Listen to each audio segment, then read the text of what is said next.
Welcome back to the Soccer Specialist Podcast. Hope you're having a fantastic day and it keeps getting better.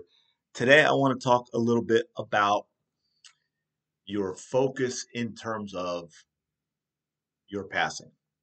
Okay, now this is going to be a little bit more for older players. When you're younger, you are talking about, you know, plant foot in the right place and locking the ankle, and you're happy to get the ball with somewhere near the teammate, right?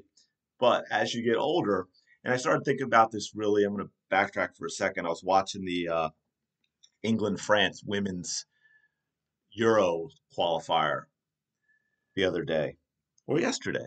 It's all running together, but it was recently, and there was a time where England had possession in the back, and they're playing out of the back. Once they've got established, France had backed off a little bit, and it went from the left. It went from either the center back on the left or the fullback on the left went to the right center back. And the right center back took the touch and turned in the direction of where the ball came from. Basically, kind of almost did like a 180. So she's back facing her own goal.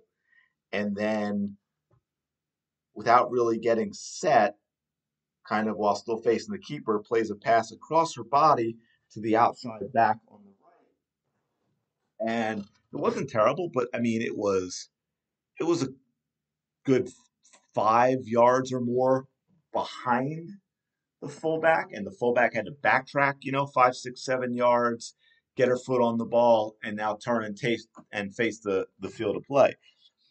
Now, a lot of times you might look at that and think, well, everything's fine. There's no pressure. It doesn't affect anything, but it absolutely does because possession should have a purpose.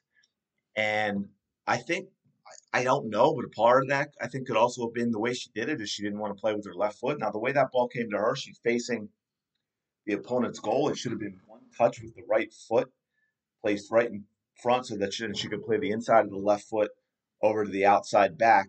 And that pass, based on how France had their defense set up, should have been 5 or 6 yards ahead of the outside back, moving her up the pitch and into space because the space was there. What's the difference? Well, a lot of time and 10 or 15 yards of space. If the pass is made correctly, France has to adjust that much more quickly. They have to be quicker in their defensive shifts.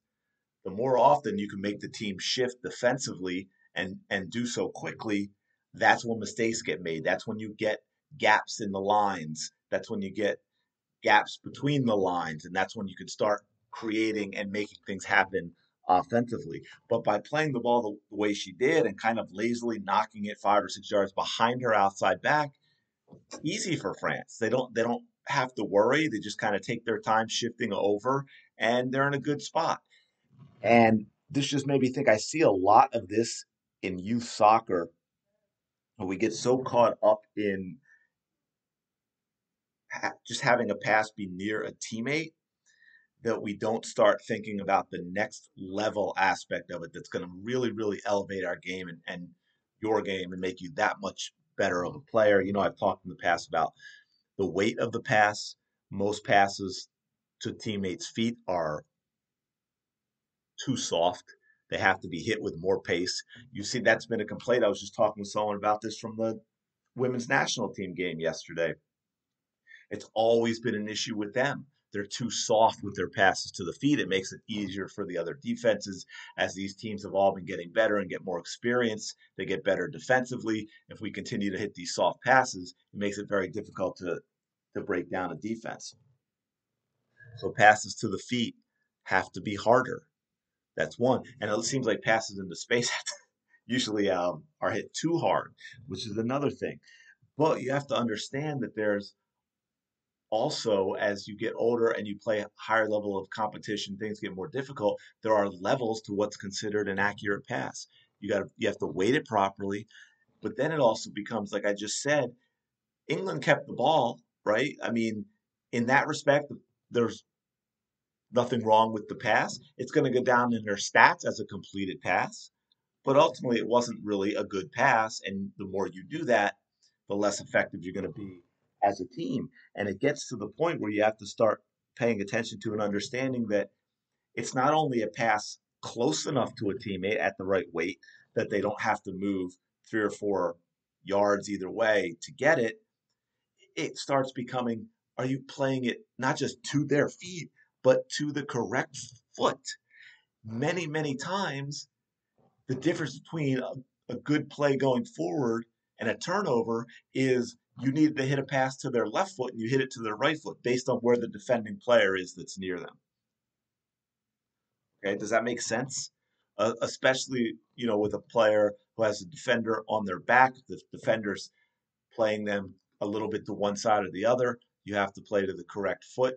There are times, by the way, to use the England France example again, there are times when you play that ball and it has to be to the feet, or it may even have to be a little behind them for them to adjust because if you play it forward, you're leading them into a defender and there's going to be a tackle and there's going to be a turnover. Right, so it's all this understanding and knowledge and taking in the game and making good decisions, and then having that skill, that technical ability to play a correct pass. And how do I put this? So backtracking a little bit, when I was younger, the pop-up goals. A lot of people have. I have Pugs. That's a popular brand. I really like them, and I always had the 4-foot goals. And I remember sometimes a lot of players, that when we do certain games or drills with them, and they're always trying to get it so that the goal they score is a tap in. And look, if we're focusing on a whole lot of possession, we've got extra players, so we're kind of playing a rondo or just numbers up, but with goals, I'm not complaining about them having the ability to pass the ball around or dribble past someone and tap it in. But I also was starting to encourage them more and more as they get a little older is look, you're 5 yards, you're 10 yards away, and you have a path to that goal. You need to play it. Play it hard, play it on the ground with the inside of the foot, the way you would have finished, the way you would have passed. Because guess what? 4 feet, that is your teammate. If you're to the left or right of that, you're putting them in a bad spot if you're supposed to be playing to their feet. If you put each one of them in the corner of a goal, 11v11 goals, we're talking the max size 24 feet, 4 feet on the right, 4 feet on the left, that's 8 feet. That's a third of the goal. The keeper's got the rest covered. If you're shooting low to a corner, you need to be able to put it into that spot. So that should be something that you should look at as, hey, that's normal. That's my teammate's feet. That's the corner of the goal. I need to be able to put the ball there. Does that make sense? I hope that makes sense. So it's also a bit it's a mindset shift to elevate your play and not just be happy with I got it near enough a teammate who was open enough that we still have possession of the ball. And instead, did I hit the ball hard enough? So now we're making it tough on the defense. They have to shift more quickly, which creates possible opportunities for us. If it needs to go to one foot or the other, did I do it to the right foot? Did I put it into space and lead them into space that's there? Or did I play it a yard behind them to where it doesn't seem like a big deal? We still have possession, but we lost an opportunity to possibly create something going forward. So, last thing I'll bring on that, I just realized I've probably been rattling along kind of fast on this one, is when you're out knocking the ball against a wall. Now, if you have one of those small rebounders, it's, maybe only a yard or 4 feet wide, start hitting that from a little further distance. I know sometimes you do things close because you're working on specific things. When you're closer, it comes back faster. You have to react faster. You work more on your first touch.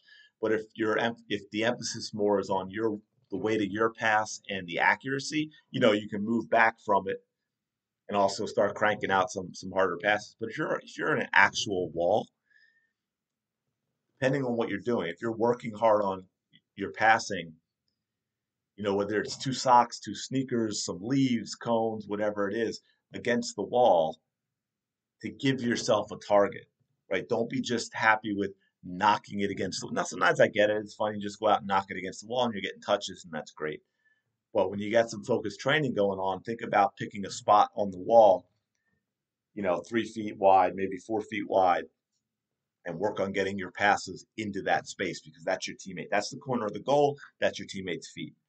So hopefully this made some sense. Uh, as always, I really appreciate y'all listening, taking the time to share, taking the time to let other people know via word of mouth, all that great stuff.